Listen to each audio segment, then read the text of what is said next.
You are in for a treat today.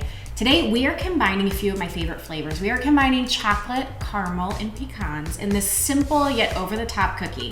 I'm Lindsay with My Better Batch, and today we are making turtle cookies. Let's get baking.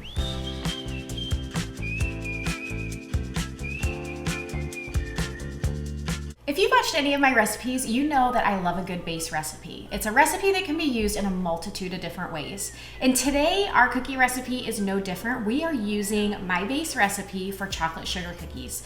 To those chocolate sugar cookies, we will add creamy caramels, we will add pecans and chocolate chips to get that iconic flavor of a classic turtle candy. Let me show you what you'll need.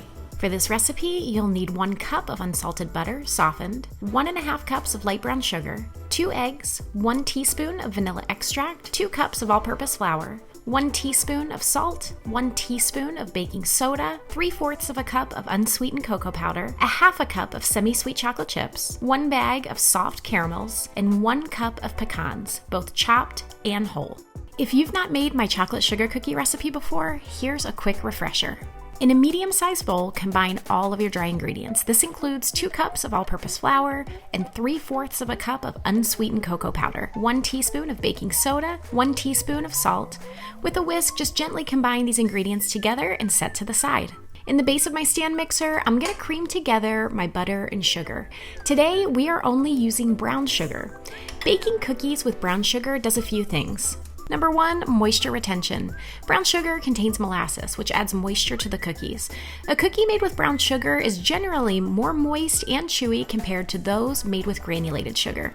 Number 2, chewiness. The molasses content in brown sugar contributes to a chewier texture.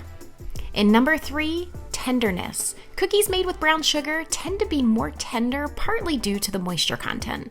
And finally, number 4, caramelization. The molasses in brown sugar contributes to the caramelization process during baking.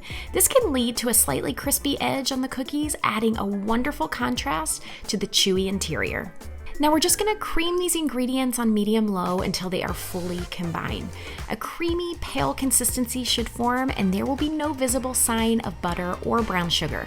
Once the mixture looks like this, we will add 2 eggs and 1 teaspoon of vanilla extract. Go ahead and turn that mixer back on medium-low until combined. This shouldn't take very long, only about 30 seconds. Now it's time to add our dry ingredients. I like to add these pretty slowly, about 1/3 at a time. Go ahead and mix on low until all the dry ingredients have been mixed in. At this point, your dough will be a little bit sticky, but that's okay. Now it's time to add our chocolate chips and our chopped pecans. I'm using 1/2 cup of each, and today I'm using semi-sweet chocolate chips. Now, you could blend these ingredients with the paddle attachment in your stand mixer, but I like to use a spatula to fold these ingredients into the dough. Our dough is ready. Take a look at this. I'm going to use my 3 tablespoon scoop to scoop all of my dough. This recipe yields about 18 to 19 3 tablespoon scoops. These are a really nice size cookie and full of chocolate and pecans.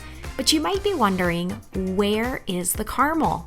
Have no fear. Let me show you how we'll add the caramel. First, take a 3 tablespoon cookie scoop and gently flatten it in the palm of your hand like this. Next, go ahead and place 1 soft caramel on top and gently roll the dough around the caramel. I like to leave the caramel exposed on top, which means it won't be completely covered, just like this. Then place 6 cookies onto a parchment-lined cookie sheet.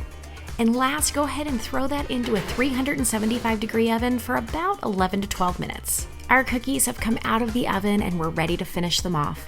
I'm going to do so by topping with some flaked sea salt, and I'm also going to finish them off by placing 1 whole pecan on top, just like this. Look how beautiful they are with that exposed caramel. Oh my gosh, these cookies smell so good. They are perfect right out of the oven. That ooey gooey caramel, melted chocolate, the crunch from the pecan. I cannot wait to eat one.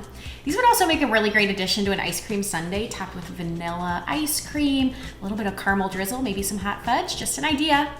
I'm Lindsay with My Better Batch. Thanks for baking with me today.